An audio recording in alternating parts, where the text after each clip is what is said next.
শুনবেন মিঠু রায় চক্রবর্তীর লেখা গল্প শুভ বিবাহ। একমাত্র ছেলে অজয়ের দ্বিতীয়বার বিয়ে দিতে গিয়ে নাকানি চুবানি অবস্থা কল্যাণী দেবী ও সজলবাবুর। ডিভোর্সি ছেলের বিয়ের সম্বন্ধ করতে গিয়ে কন্যাপক্ষের কাছে তিলে তিলে অপদস্থ হচ্ছেন তাঁরা। একবার অপমানের চোটে চোখ মুখ রাগে লাল হয়ে যায় সজলবাবুর। না, এভাবে আর পারা যাচ্ছে না।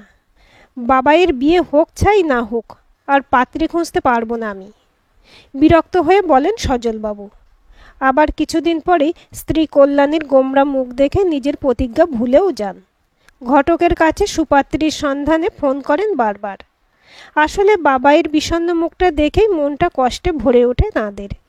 আহা, আমার হাসি খুশি ছেলেটার কি অবস্থা করে ছেড়েছে ওই ডাইনিটা। বাচ্চা আমার হাসতে কথা বলতে ভুলে গেছে। আমার নরম মনে ছেলেটার মনটা ভেঙে গুঁড়িয়ে দিয়ে চলে গেছে বিপাশা। বাচ্চার আমার মুখের দিকে তাকানোই যাচ্ছে না। ফুঁপিয়ে কেঁদে ওঠে কল্যাণী দেবী। বাবাইয়ের আবার বিয়ে দিয়ে দে মেজদি। এবার নিজেরা দেখে শুনে ভালো ভদ্র পরিবারের শান্ত ভদ্র নম্র মেয়ে বাবাইয়ের বউ করে আন। দেখবি ছেলেটা আবার হাসবে, কথা বলবে। কল্যাণী দেবীর ছোট বোন সর্বাণী বলেন, হ্যাঁ রে সাবু, সেই চেষ্টাই তো করছি। তবে আবার বিয়ের কথা শুনে বাবাই একদম বেঁকে বসেছিল। অনেক কষ্টে টানা দুদিন না খেয়ে, অনেক চোখের জল ফেলে, অনেক ব্ল্যাকমেল করে তবে বিয়ের জন্য বাবাইকে রাজি করিয়েছি। এবার একটা ভালো স্বভাব চরিত্রের মেয়ে পেলেই হয়। ঠিক করেছিস মেজদি। বাবাই আমাদের কতদিন অতীত নিয়ে পড়ে থাকবে। এতে ওর জীবনের অন্ধকার দিনগুলো স্মৃতি ঘুরে ফিরে আসবে। তাই আমাদের সবাই মিলে চেষ্টা করতে হবে ছেলেটা যাতে স্বাভাবিক জীবনে ফেরে, বিপাশাকে ভুলে নতুনভাবে জীবন শুরু করতে পারে। হ্যাঁ গো সাবু, সেই জন্যই তো ভালো মেয়ের সন্ধানে ঘটকদের পিছনে পড়ে আছি। তা আছে নাকি তোমার সন্ধানে ভালো মেয়ে? সজলবাবু ছোট শালিকাকে বলেন, আছেই তো। শোনো না জামাইবাবু, আমার এক দুঃসম্পর্কের ওই লতায় পাতায় আত্মীয় ননদের একটি মেয়ে আছে। বেশ কয়েক বছর আগে মেয়েটির বাবা মারা গেছে। রুমা আমাদের এখন কলেজে পড়ছে। দেখতে শুনতে বেশ ভালো। আমি খোঁজ নিয়ে দেখেছি রুমার স্বভাব চরিত্র ভালো, সংসারের সব কাজ জানে। রুমার দাদা রঞ্জন একটা কাপড় কারখানায় কাজ করে। দাদার বিয়ে হয়ে গেছে, তবে ওদের পারিবারিক অবস্থা ভালো নয়, একদম গরিব পরিবার। রুমার সঙ্গে বাবাইয়ের সম্বন্ধের কথাটা বলবো নাকি? তাহলে তো খুব ভালোই হয় সাবু, তোমার চেনা জানা পরিবার। তবে বাবাইয়ের সব কথা আগে ভাগেই বলে নিয়ে তবেই সম্বন্ধটাতে এগিয়েও। আসলে ডিভোর্সি ছেলের বিয়ে দিতে গিয়ে যা যা প্রশ্নের সম্মুখীন হতে হচ্ছে না আমাদের, তা কি বলবো তোমাকে। পাত্রীর বাবা মায়ের প্রশ্ন থামছেই না। কেন ডিভোর্স হলো আপনার ছেলের? আপনার ছেলের স্বভাব চরিত্র ভালো তো? ছেলের পরকীয়া সম্পর্ক নেই তো? অজয়ের আগের বউ আপনাদের বিরুদ্ধে কেন পুলিশ কেস করেছিল? আপনারা কি বধূ নির্যাতন করেছিলেন, নাকি মেয়েটিকে পণের জন্য চাপ দিয়েছিলেন? কি অপমান বলতো সাবু। আমরা এখন লোকের কাছে প্রতিপন্ন হচ্ছে বধূ নির্যাতনকারী হিসেবে। আমাদের মান সম্মান সব শেষ হয়ে গেছে সাবু। দীর্ঘশ্বাস ছাড়েন সজলবাবু। সর্বাণী বলেন, না মেজদি, এবার আর এরকম কিছু হবে না। এরা তো আমার পরিচিত পরিবার। আমি আগে সব কথা আলোচনা করে নিই, পরে তোদের ফোনে জানাবো। কিছুদিন পর সর্বাণীর উদ্যোগে রুমাকে দেখতে যান সজলবাবু ও কল্যাণী দেবী। এবারে অবশ্য আর কোনো খারাপ কথা শুনতে হয় না তাঁদের, বরং দেখেন তাদের প্রস্তাবে রুমার মা আদরি দেবী ও দাদা রঞ্জন বেশ খুশি। আসলে পাত্র হিসেবে অজয় এমনিতে খুবই ভালো।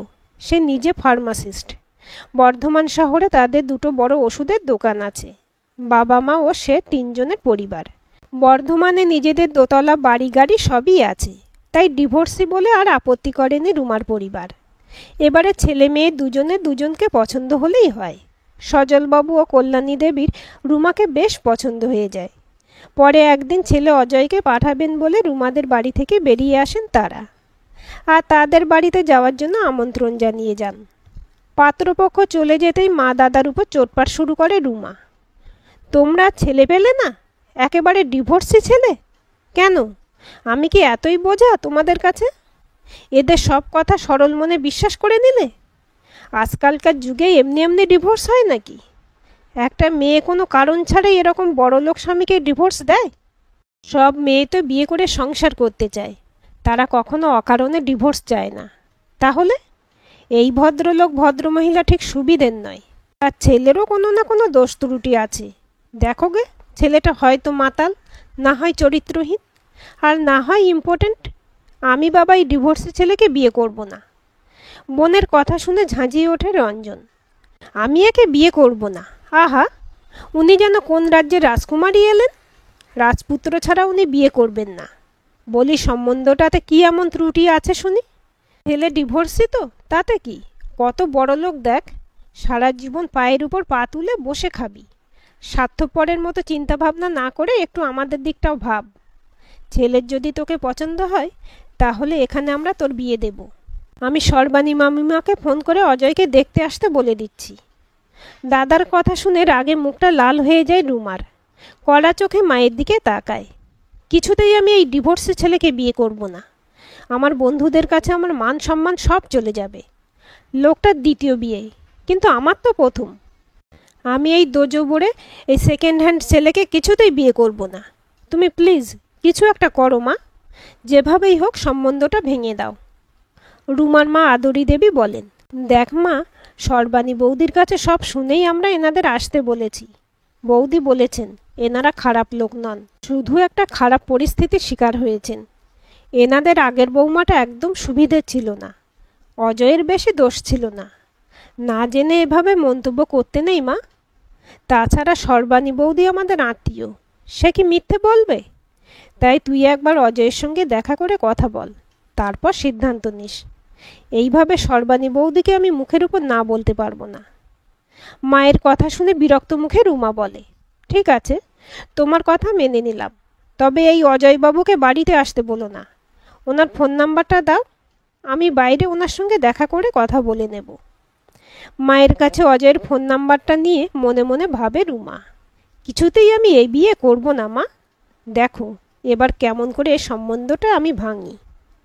মা ও মাসির কথা মতো আজ রুমার সঙ্গে রেস্টুরেন্টে দেখা করতে এসেছে অজয়। রুমার ফোনটা পেয়ে সে ভীষণ অবাক হয়ে গিয়েছিল। মেয়েটি নিজে ফোন করে তার সঙ্গে কথা বলতে চাইছে, দেখা করতে চাইছে। তাহলে মেয়েটি নিশ্চয়ই আল্ট্রা মডার্ন। তবে কিছুক্ষণ পরে সে স্বাভাবিক হয়েছিল। এখনকার মেয়ে নিজেই কথা বলে সব দেখে শুনে বুঝে নিতে চায় হয়তো। তবে মনে মনে ভেবেছিল, এখনকার মেয়েরা সব পারে, এদের বিন্দুমাত্র বিশ্বাস নেই। এরা যে কোনো সময়ে যে কোনো কাজ করতে পারে। প্রথমবারে তিক্ত অভিজ্ঞতায় আর দ্বিতীয়বার বিবাহের পথে হাঁটতে ইচ্ছে নেই তার, কিন্তু তার হাত পা বাঁধা। বাবা মায়ের একমাত্র ছেলে হওয়ার বোঝা তার ঘাড়ে। তাদের মুখের দিকে তাকিয়ে আবার এই পথে হাঁটা। রেস্টুরেন্টে বসে এক কাপ কফির অর্ডার দিয়ে এসব কথা ভাবছিল অজয়। মিনিট 15 দেরি করে রুমা রেস্টুরেন্টে ঢোকে। অজয়ের কাছে এসে একটু সৌজন্যমূলক হাসি হাসে। পরিচয় পর্ব শেষ হওয়ার পরই অজয় জিজ্ঞাসা করে, কি খাবেন বলুন? রুমা হেসে বলে, সেরকম কিছু নয়, শুধু এক কাপ কফি খাবো। আসলে আমি আপনাকে সরাসরি কতগুলো প্রশ্ন জিজ্ঞাসা করতে এসেছি, তার উত্তর পেলেই আমি চলে যাব। রুমার কথায় মনে মনে চমকে ওঠে অজয়। মেয়েটা আবার কি জিজ্ঞাসা করবে? নিজের মেরুদণ্ড সোজা করে সে টানটান হয়ে বসে। অজয়ের চোখে চোখ রেখে রুমা প্রশ্ন করে, আচ্ছা, আপনার ডিভোর্সের কারণটা কি, খুলে বলুন তো? চমকে উঠে অজয় বলে, কেন, আপনি শোনেননি? ছোট মাসি বলেনি আপনাদের?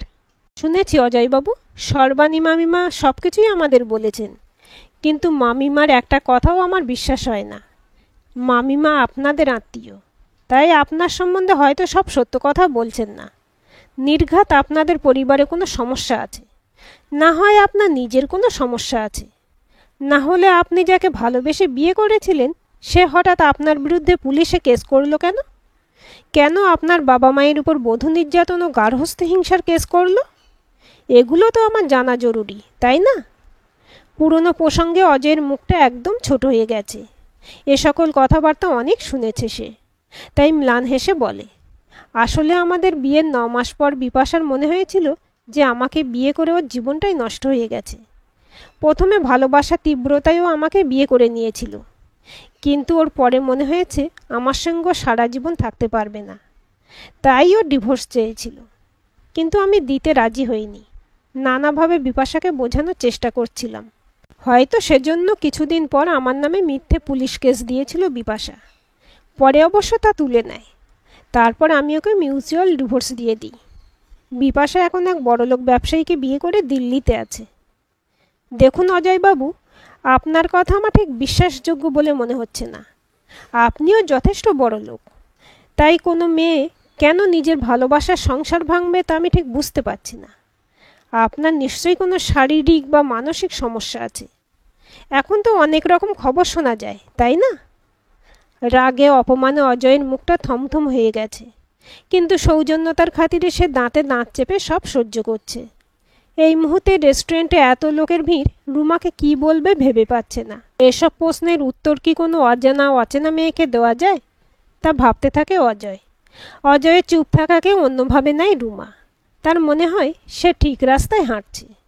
তাই একটুও না থেমে রুমা আবার বলে চলে, সরি অজয়বাবু, আপনাকে বিয়ে করা আমার পক্ষে সম্ভব নয়। সর্বানিমামিমা আমাদের আত্মীয় হয়, তাই আমরা সরাসরি আপনাকে না বলতে পারছি না। আসলে আমার মা আর দাদা আপনার সঙ্গে আমার বিয়ে দিতে চান, কিন্তু আমি আপনাকে মোটেই বিয়ে করতে চাই না। এখানে আমি বাধ্য হয়ে এসেছি। আপনি প্লিজ বাড়ি গিয়ে মামিমাকে বলে দেবেন আমাকে আপনার পছন্দ হয়নি। আজ উঠি, বাই। অজয়ের প্রতিক্রিয়া না শুনে রেস্টুরেন্ট থেকে বেরিয়ে যায় রুমা। বিস্মিত অপমানিত অজয় চুপচাপ বসে থাকে। রাত্রে ঘর অন্ধকার করে শুয়ে আছে অজয়। মাথাটা ভীষণ ধরেছে। রুমার অপমানগুলো সরাসরি মাথায় আঘাত করেছে তার। এক বিয়ে করবে না সেটা ঠিক ছিল, বা ডিভোর্সি বলে তাকে পছন্দ নয় সেটাও মেনে নেওয়া যেত, কিন্তু এভাবে অপমান করার অধিকার মেয়েটাকে কে দিয়েছে? এখন নিজের উপর খুব রাগ হয় অজয়ের। কেন সে এত মুখচোরা? কেন সে কিছুই বলতে পারল না? কেন কিছু প্রতিবাদ করতে পারল না? কেন মেয়েটাকে দু চারটা কড়া কথা শোনাতে পারল না? প্রত্যেকবার কেন এইরকম হয়? অপরপক্ষ যখন তার উপর আঙুল তুলে কথা বলে, তখন সে কেন চুপচাপ হয়ে যায়? নিজের কথাটা গলা তুলে বলতে পারে না। আর সেই সুযোগে সবাই তার উপর নিজের মতামত চাপিয়ে দেয়, যেমন একসময় বিপাশা করেছে, যেমন এখন তার বাবা মা করছে। আর আজকে এই অপরিচিত মেয়েটা তাকে মুখের উপর কতগুলো কথা শুনিয়ে দিয়ে গেল, কিন্তু সে কিছু বলতে পারল না। নিজের প্রতি অভিমান আর অভিযোগে মনটা ভরে ওঠে। কেন যে মানুষ বোঝে না, ডিভোর্সের জন্য শুধু ছেলেরা বা তার পরিবার দায়ী থাকে না, মেয়ে এবং তার পরিবারও অনেক ক্ষেত্রে সমানভাবে দায়ী থাকে। ডিভোর্সি মেয়েকে সমাজের সবাই সহানুভূতির চোখে দেখে, কিন্তু নারীর পাশাপাশি ডিভোর্সি পুরুষটিরও হৃদয় রক্তাক্ত হয়, পুরুষটিরও মন ভাঙে। কিন্তু আফসোস, পুরুষটি তার ভাঙা মনের যন্ত্রণা প্রকাশ করতে পারে না, কান্না গিলে নিতে বাধ্য হয়। এসব কথা ভাবতে ভাবতেই ফেসবুক খুলে বিপাশার প্রোফাইলে উঁকি দেয় অজয়। তার সুখী জীবনের ছবিগুলো দেখে। বড়লোক অবাঙালি ব্যবসায়ী রাকেশ জৈনকে পুনরায় বিয়ে করে সদ্য সুইজারল্যান্ড থেকে হানিমুন সেরে এসেছে বিপাশা। তাদের সুখী দাম্পত্যের দুষ্টু মিষ্টি ছবি বিপাশার প্রোফাইলে জ্বলজ্বল করছে। একটা গভীর দীর্ঘশ্বাস উঠে আসে বুক চিরে। বিপাশাকে চিনতে বড্ড ভুল হয়ে গেছে তার। অথচ এই বিপাশায় একদিন তাকে ভালোবেসেছিল, নিজের বড়লোক বাবা মায়ের মতের বিরুদ্ধে গিয়ে তাকে বিয়ে করেছিল। বিয়ের পর মাস তিনেক ভালো ছিল তারা। বিপাশার বাবা মা বিয়েটা মেনে নেননি, তাই 3 মাস তারা মেয়েকে দেখতে আসেননি। এই 3 মাস তাদের জীবন খুব সুখে কেটেছে। তারপর হঠাৎ একদিন মেয়েকে দেখতে তাদের বাড়িতে আসে বিপাশার বড়লোক বাবা মা। সব ভুল বোঝাবুঝি দূরে সরিয়ে দিয়ে মেয়েকে আবার নিজেদের কাছে নিয়ে যান।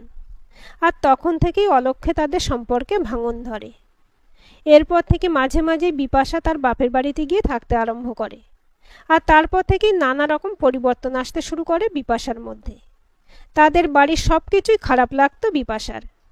বাবার প্রাচুর্যের সঙ্গে তুলনা করে পদে পদে তাকে ছোট করত। এইভাবে দুজনের দাম্পত্য সম্পর্কের অবনতি আরম্ভ হয়। ঝগড়াঝাটি বাড়ে। বিপাশা রাগ করে বাপের বাড়ি চলে যায়। অনেকবার সে বিপাশাকে ফিরিয়ে আনতে গেছে, কিন্তু বিপাশা আসেনি। বিপাশার বাবা মা অজয়কে বোঝান, মামনি আমাদের একমাত্র মেয়ে অজয়, তোমাদের ছোট বাড়িতে ও থাকতে ভীষণ কষ্ট হয়। তাছাড়া তোমার বাবা মায়ের সঙ্গেও মামনি ঠিক মানিয়ে নিতে পারে না। তার চেয়ে ভালো হয় তুমি ও বাড়ি ছেড়ে আমাদের বাড়িতে চলে এসো, এখানে এসে আমার মেয়ের সাথে থাকো। বিপাশার বাবা মায়ের প্রস্তাবে ভীষণ অবাক হয়ে যায় অজয়। ঘর জামাই থাকা, নিজের বাবা মাকে ছেড়ে দিয়ে বিপাশাদের বাড়িতে এসে পাকাপাকিভাবে থাকা, এটা কোনোভাবেই সম্ভব নয়। বিপাশাকে এ কথাটা বারবার বোঝাতে চেষ্টা করে, কিন্তু অবুঝ বিপাশা একদম অনড়। পরিষ্কার বলে, হয় আমাদের বাড়িতে এসে থাকো, না হলে আমাকে ডিভোর্স দিয়ে দাও। বিস্মিত অজয় বুঝতে পারে না কিভাবে তার প্রতি বিপাশার প্রেম কিছুদিনের মধ্যেই বাষ্পের মতো উবে গেল। প্রথমে কিছুতেই সে বিপাশাকে ডিভোর্স দিতে চায়নি, আর তাতেই রেগে গিয়ে বিপাশা বধূ নির্যাতন ও গার্হস্থ্য হিংসার মিথ্যা কেস দেয় তার বাবা মা ও তার নামে। সেই সব কালো দিনগুলোর কথা ভেবে মাথাটা যন্ত্রণায় ছিঁড়ে যায় অজয়ের। পুলিশ কেসের ঘটনায় অজয়ের সামাজিক মান ও সম্মান, পারিবারিক মান মর্যাদা পুরো ধূলিসাৎ হয়ে পড়ে। দুদিন পুলিশ কাস্টডিতে থাকতে হয় তাদের। পরে বিপাশার বাবার মধ্যস্থতায় পুরো বিষয়টির মীমাংসা হয়। বিপাশার বাবা এসে তাকে বোঝান, তুমি মামনিকে ডিভোর্স দিয়ে দাও অজয়, তাহলে এই পুলিশি ঝামেলা এড়াতে পারবে। আমি সব ঠিক করে দেব, ট্রাস্ট মি। নিজেকে ভীষণ ক্লান্ত পরাজিত লাগছিল তার। শরীর মন মাথা নিতে পারছিল না। সে খুব ভেঙে পড়েছিল, তাই ক্লান্ত গলায় বলেছিল, আপনি যা ভালো বোঝেন করুন, আমি আপনার সব কথা শুনব। আমার বাবা মাকে এই অসম্মান থেকে মুক্তি দিন। আর এরপরেই বিপাশা তাদের বিরুদ্ধে কেস তুলে নেয়। বিনিময়ে বিপাশাকে বিনা শর্তে মিউচুয়াল ডিভোর্স দিতে হয় তাকে। ডিভোর্স মিটলে কিছুদিন পর বিপাশাকে তার বাবা দিল্লিতে পাঠিয়ে দেয়। পরে ওখানে একজন বড়লোক ব্যবসায়ীর সঙ্গে বিপাশার বিয়ে দিয়ে দেয়। তার জীবন থেকে বিপাশা সরে গিয়ে বেশ ভালোই আছে, সুখে আছে। অপরপক্ষে তার ও তার মা বাবার জুটেছে চরম সামাজিক হেনস্থা। অনেকে সব কিছু জেনে অথবা না জেনে জানার আগ্রহে খুঁটিয়ে খুঁটিয়ে তাদের ডিভোর্স সম্বন্ধে প্রশ্ন করে। তাদেরকেও মুখে হাসি এনে সব প্রশ্নের উত্তর দিতে হয়। এভাবেই জীবন এগিয়ে চলে। বাবা মায়ের মুখ চেয়ে অনিচ্ছা সত্ত্বেও দ্বিতীয়বার বিবাহে মত দিতে হয় অজয়কে, কারণ তার বাবা মা দুজনেই অসুস্থ। এসব ঘটনা চলাকালীন তার বাবার একটা হার্ট অ্যাটাক হয়ে গিয়েছিল। মাও সুগারের পেশেন্ট। তাই বাবা মাকে খুশি রাখতে তার বিয়ের সিদ্ধান্ত। তবে আজকের ঘটনায় অজয় চরম অপমানিত হয়েছে। তাই রেস্টুরেন্ট থেকে ফিরে বাবা মাকে বলে দিয়েছে, প্লিজ আমাকে কিছুদিন শান্তিতে থাকতে দাও, আর পাত্রী খুঁজো না তোমরা। নিজের থেকে যদি কোনো সম্বন্ধ আসে তবেই কথা বলো, তার আগে নয়। এত অপমান আমি আর নিতে পারছি না। এই ঘটনার পর প্রায় 1.5 বছর পেরিয়ে গেছে। এক বন্ধুর বিবাহবার্ষিকীর নেমন্তন্ন রক্ষা করতে তাদের গ্রামের বাড়িতে গিয়েছিল অজয়। এর পরের ঘটনা জানতে আগামী পর্বে চোখ রাখুন। আগামীকাল দুপুর 1:45 গল্পটির শেষ অংশ শুনতে পাবেন। আজকের গল্পটি আপনাদের কেমন লাগলো কমেন্ট করে জানাবেন। ভালো লাগলে লাইক, শেয়ার, সাবস্ক্রাইব করবেন এবং নতুন ভিডিও আপডেট পেতে বেল আইকনটি ক্লিক করে রাখতে ভুলবেন না।